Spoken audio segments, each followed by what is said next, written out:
আজকের ভিডিওর বিষয়বস্তু কুরবানির পশুতে ছোট ভুল কুরবানি কি কবুল হবে। আসসালামু আলাইকুম রহমতুল্লাহি ওয়া বারাকাতুহু। প্রিয় বন্ধুগণ, আপনি কি জানেন একটি ছোট ভুলের কারণে কুরবানি নষ্ট হয়ে যেতে পারে। অনেক মানুষই পশু কিনেন, টাকা খরচ করেন, কিন্তু জানেন না কুরবানির গুরুত্বপূর্ণ মাসআলা।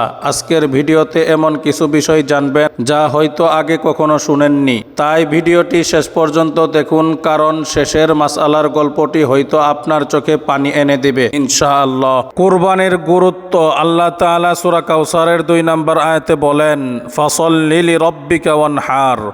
হে নবী, আপনি আপনার রবের উদ্দেশ্যে সালাত আদায় করুন এবং কুরবানি করুন। আরেক জায়গায় আল্লাহ তাআলা বলেন, লা ইয়ানালাল্লাহু লুহুমুহা ওয়ালা দিমাউহা ওয়ালাকিন ইয়ানালুহুত তাকওয়া মিনকুম। অর্থ, আল্লাহর কাছে পশুর গোশত বা রক্ত পৌঁছে না, পৌঁছে তোমাদের তাকওয়া। সূরা হজ 37 নম্বর আয়াত। অর্থাৎ কুরবানি শুধু পশু জবাই নয়, এটি আল্লাহর প্রতি ভালোবাসা ও আত্মত্যাগের পরীক্ষা। কুরবানির গুরুত্বপূর্ণ মাসআলা সমূহ।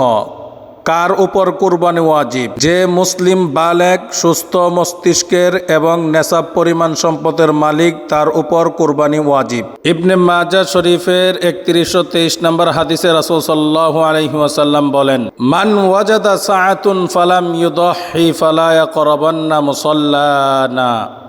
অর্থ, যার সামর্থ্য আছে অথচ কুরবানি করে না, সে যেন আমাদের ঈদগাহে না আসে। কোন পশু কত বছর বয়সে কুরবানির উপযুক্ত? উট 5 বছর বয়স হতে হবে, গরু 2 বছর বয়স হতে হবে, ছাগল ভেড়া 1 বছর বয়স হতে হবে।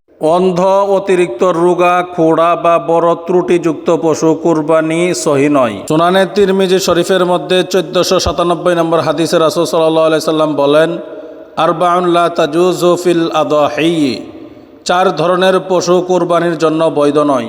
1 নম্বর কানা, 2 নম্বর লেজ কাটা, 4 নম্বর খোড়া, 5 নম্বর শিং ছাড়া। শরীকে কুরবানি করা। একটি গরু বা উটে সর্বোচ্চ 7 জন শরীক হতে পারবেন, কিন্তু প্রত্যেকের নিয়ত হতে হবে আল্লাহর সন্তুষ্টি।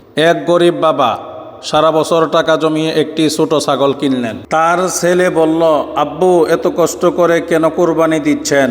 বাবা চোখে ভিজে বললেন, বাবা, এই কুরবানি শুধু পশু না, এটা আল্লাহর প্রতি ভালোবাসা।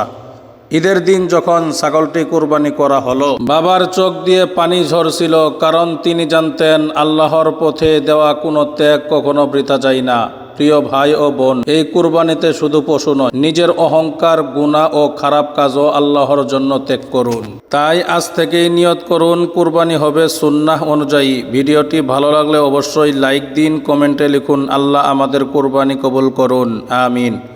আর এমন ইসলামিক ভিডিও পেতে ভিডিওটি একজন মুসলিম ভাইকে শেয়ার করুন। আপনার কুরবানি শুদ্ধ কিনা এখনই যাচাই করুন। কমেন্টে লিখুন, আল্লাহুম্মা তাকাব্বাল মিন্না। এমন ভিডিও পেতে চ্যানেলটি সাবস্ক্রাইব করুন। লাইট অফ দোয়াস।